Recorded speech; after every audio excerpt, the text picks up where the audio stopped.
অনুরাগের ছোঁয়া ধারাবাহিক পর্বে দেখা যায় বারবার বিদ্যুৎ চমকালে দীপা বারবার গিয়ে সূর্যকে জড়িয়ে ধরে। তখন সূর্য বিরক্ত হয়ে বলে, আচ্ছা আপনি বারবার কি এরকম সবাইকে জড়িয়ে ধরেন নাকি? এরকম সবাইকে জড়িয়ে ধরেন, এটা কেমন না? সূর্য বলে, এরকম পরমানুষকে ধরতে ভালো লাগে নাকি? তখন দীপা বলে, না না, আমি তো কোনো পরমানুষকে ধরছি না, আমি তো নিজের আপন মানুষকে ধরছি, এটা তো হচ্ছে অনুরাগের ছোঁয়া।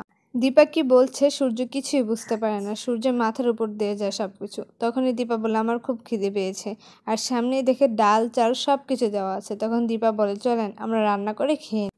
এরপর দীপা আর সূর্য হাতে হাত করা বাঁধা অবস্থায় রান্না করতে থাকে একসাথে। একসাথে দুজনেই মোমবাতি জ্বালিয়ে নেয়, আর দুজনের চোখ একসাথে পড়ে।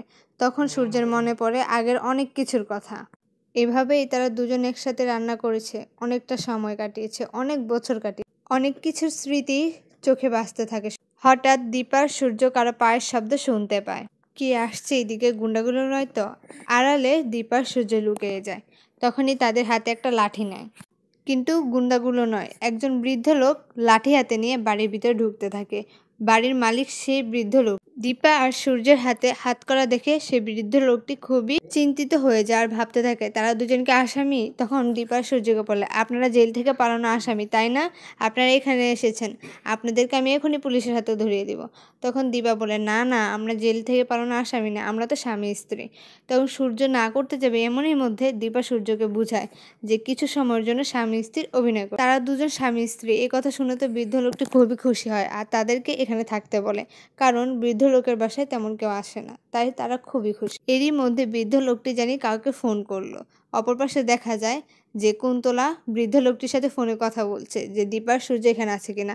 আর বৃদ্ধ লোকটি কুন্তলার কাছে খবরটি পাঠিয়ে দেয়। তখন কুন্তলা রুডিকে বলে, চলো রুডি, আমাদের খেলা তো এবার হাতের মুঠে, এবার যা করার আমাদেরই করতে হবে, দুজনকে শেষ করে। অন্যদিকে সোনা তার বাবাকে খুঁজতে থাকে। তার বাবাকে খুঁজতে খুঁজতে না পেয়ে সে রূপার ঘরে যায়, আর রূপার বাসায় গিয়ে দেখে রূপা আর তার স্বামী দুজনেই একসাথে। রূপাকে সোনা রাগের মাথায় খুব উল্টাপাল্টা কথা বলে আর বলে, তুইও নষ্ট, তোর মাও নষ্ট, তোর কারণে আমার মা আমার বাবা সব কিছু হারিয়েছি। আমার বাবাকে তোর মার জন্য খুঁজে পাচ্ছি না, আমার বাবাকে তোর মা নিয়ে গিয়েছে, আমি এখনই থানায় যাব, থানায় গিয়ে তোর মার নামে মামলা কর।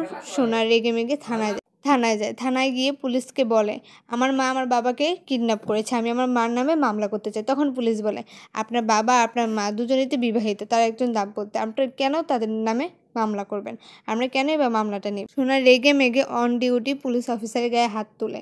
ঠিক তখনই সবাই তাকে জেলে ভরতে চায়। সেখানে অবিনাশ এসে বলে, অনুরোধ করে সোনাকে ছেড়ে দেওয়ার জন্য। এরপর সোনাকে ছেড়ে দেওয়া হয়। সোনা বাসায় গিয়ে খুবই সবার উপর রাগ দেখায়। অন্যদিকে সূর্যের সব স্মৃতি মনে পড়ছিল, এরই মধ্যে সূর্যের শরীর খারাপ হয়ে যায় আর দীপা খুবই টেনশন হয়ে যায় সূর্যের জন্য।